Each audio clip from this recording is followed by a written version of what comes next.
Hello guys, welcome to XP group of study. और आज है स्पोकन इंग्लिश कोर्स की वीडियो नंबर 11 एंड टॉपिक है auxiliary verb basic vocabulary. Guys, जैसे कि पिछली वीडियोस में हमने सब्जेक्ट ऑब्जेक्ट डब्ल्यूएच फैमिली और वर्ब की बेसिक वोकैबुलरी हमने पढ़ी है। मतलब वोकैबुलरी जो सिंपल वर्ड मीनिंग जो हमें ट्रांसलेशन में काम आएगी वो हमने सीखी हैं, पढ़ी हैं एग्जाम्पल्स के थ्रू। वैसे ही इस वीडियो में ऑक्सिलरी वर्ब्स के बारे में थोड़ा सा इंट्रोडक्शन ले लेते हैं, पढ़ लेते हैं, ताकि आगे हमें कोई कन्फ्यूज़न ना हो। तो गाइज़, हमारे चैनल से जुड़े रहने के लिए इस वीडियो को लाइक कीजिए, सब्सक्राइब कीजिए, बेल आइकन को प्रेस कीजिए और हमारे इस कोर्स की सारी वीडियोस को देखने के लिए इस प्लेलिस्ट को बुकमार्क कर लीजिए, एक्सेस कर लीजिए। देखिए 10 वीडियो हो गई है अब। एंड देखते रहिए, सीखते रहिए English from XP group of study. चलिए आगे चलते हैं। Basics of verb. चलिए डेफिनेशन देख लेते हैं ऑक्सिलरी वर्ब की। It is use to describe a subject और it helps main verb to describe an action. That action has happened in past और इज़ हैपनिंग इन प्रेजेंट और will happen in the future. इसका उपयोग किसी कर्ता का वर्णन करने के लिए किया जाता है या किसी कार्य का वर्णन करने के लिए किया जाता है, और यह मुख्य क्रिया की सहायता करती है। वह क्रिया अतीत में हुई है या वर्तमान में हो रही है या भविष्य में होगी। तो मतलब ये निकलता है कि जो ऑक्सिलरी वर्ब यानी कि जिसको हम हेल्पिंग वर्ब भी बोलते हैं, वो क्या करती है, मेन वर्ब की सहायता करती है, सब्जेक्ट को डिस्क्राइब करती है और टेंस के बारे में भी हमें एडिशनल जानकारी देती है। नेक्स्ट पॉइंट देखते हैं। आल्सो कॉल्ड हेल्पिंग वर्ब, इसे सहायक क्रिया भी कहते हैं, जैसा कि मैंने बताया। It helps to recognise the tense, यह काल को पहचानने में मदद करती है, यानी कि टेंस को पहचानने में मदद करती है। कैसे करती है अभी पता चलेगा। It can be used as helping verb और मेन वर्ब, इसका उपयोग हेल्पिंग वर्ब या मेन वर्ब के रूप में किया जा सकता है। अब वो कैसे किया जाता है हम आगे बताएंगे, आगे स्लाइड में। टाइप्स ऑफ ऑक्सिलरी वर्ब देख लेते हैं। There are two types of auxiliary verbs. पहला आपका होता है प्राइमरी ऑक्सिलरी, दूसरा आपका होता है मॉडल ऑक्सिलरी, जिसको आपसे प्यार से मॉडल्स भी बोलते हैं। फर्स्ट देख लेते हैं जो हमारा प्राइमरी ऑक्सिलरी था। डेफिनेशन है also called simple verbs. It can be used as helping verb in the tense.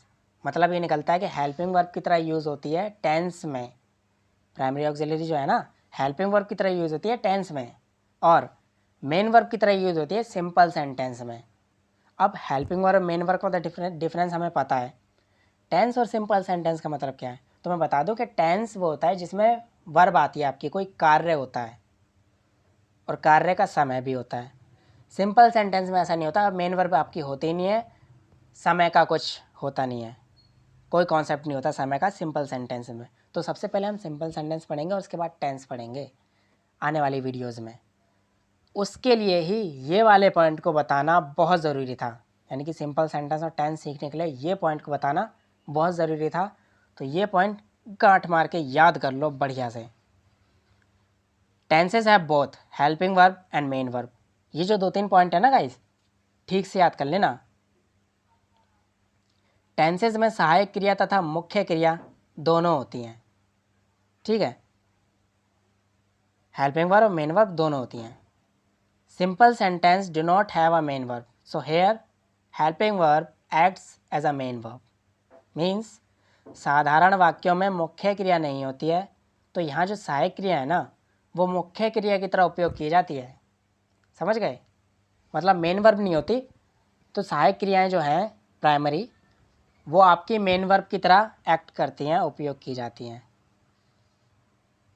That's why मैंने कहा था कि प्राइमरी जो आपकी ऑक्सिलरी है उसको हेल्पिंग वर्ब की तरह आप टेंस में यूज़ करते हो, मेन वर्ब की तरह आप सिंपल सेंटेंस में यूज़ करते हो।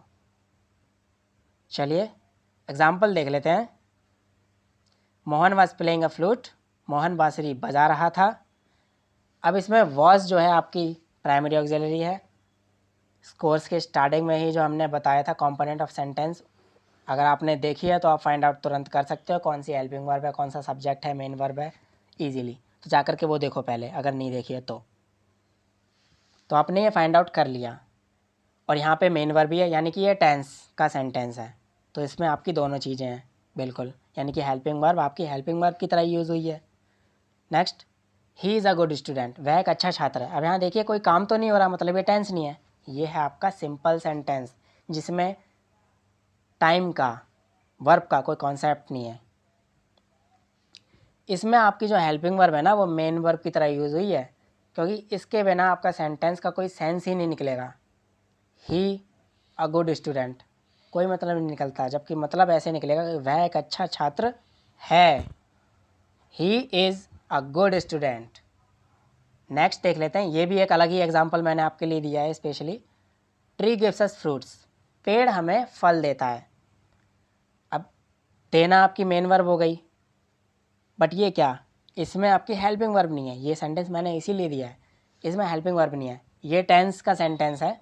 तो मैं बता दूं कि कुछ टेंस होते हैं जिनमें आपका हेल्पिंग वर्ब नहीं आती, सिर्फ मेन वर्ब होती है। तो ऐसा कोई कन्फ्यूज़न मत लेना, मैंने कहा है दोनों आ सकती हैं टेंस में, किसी किसी में आपकी सिर्फ एक ही भी आती है, कोई दिक्कत नहीं है। ही विल बी स्लीपिंग, वह सो रहा होगा। फाइंड आउट कीजिए आप इसमें और हमें कमेंट कीजिए कि आपने इसमें क्या फाइंड किया है, हेल्पिंग वर्ब क्या है, मेन वर्ब क्या है। कंपोनेंट्स और वीडियो आप जा कर के देखिए और फाइंड आउट कीजिए, हमें कमेंट कीजिए। वाज आई प्लेइंग, इसमें भी आप कमेंट कीजिए हमें। They will be dancing, comment कीजिए। ओके, सेकंड देख लेते हैं मॉडल ऑक्सिलरी, जिसे प्यार से मॉडल्स बोलते हैं। डेफिनेशन देख लेते हैं वैसे इसकी। Also called modals, it is used to provide additional and specific meaning to the main verb of a sentence. यह क्रियाएं मुख्य क्रिया को अतिरिक्त तथा विशिष्ट अर्थ प्रदान करती हैं। It indicates modality, likelihood, ability, request, permission, suggestion, capacity, order, obligation, advice etcetera.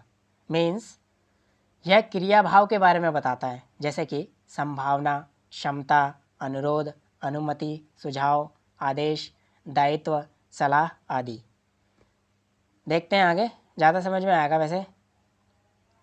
It can be only used as helping verb, but semi-modals like need, dare can be used as both helping verb and main verb.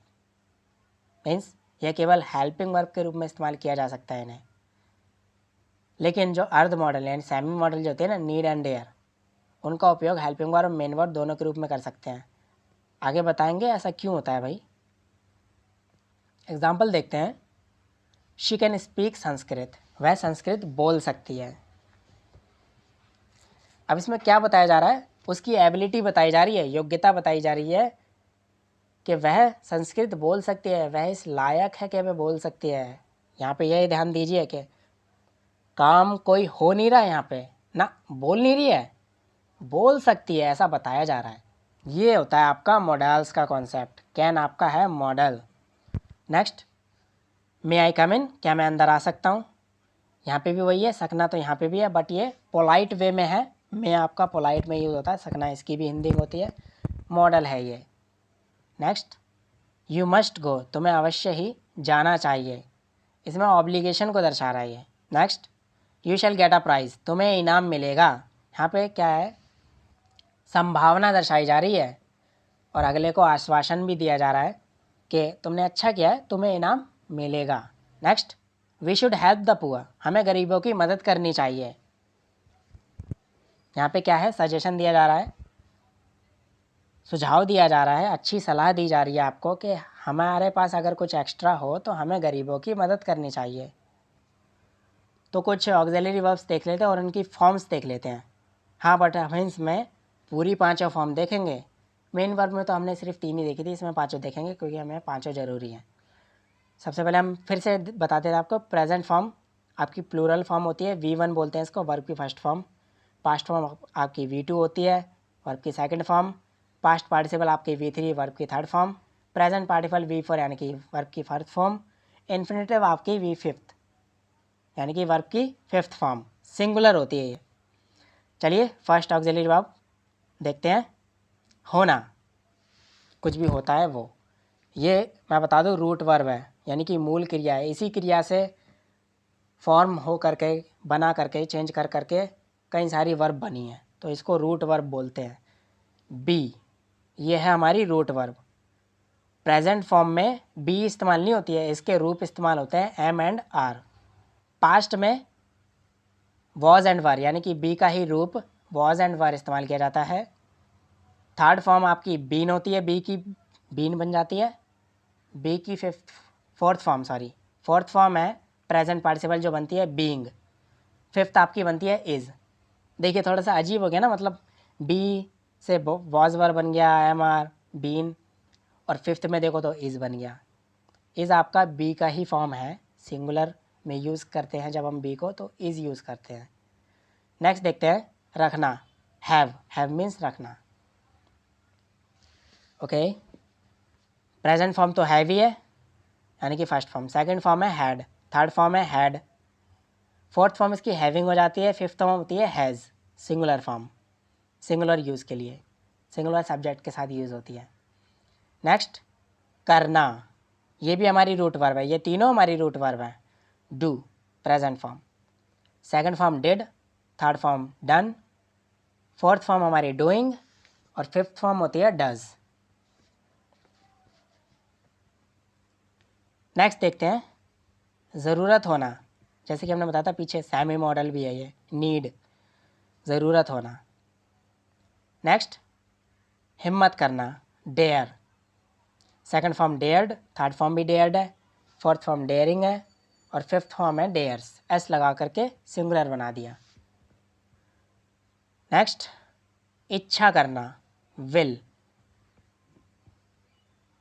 Will आपकी tense में भी use होती है, will आपकी एक verb भी है। Will second form willed, third form भी willed, fourth form willing, fifth form है विल्स।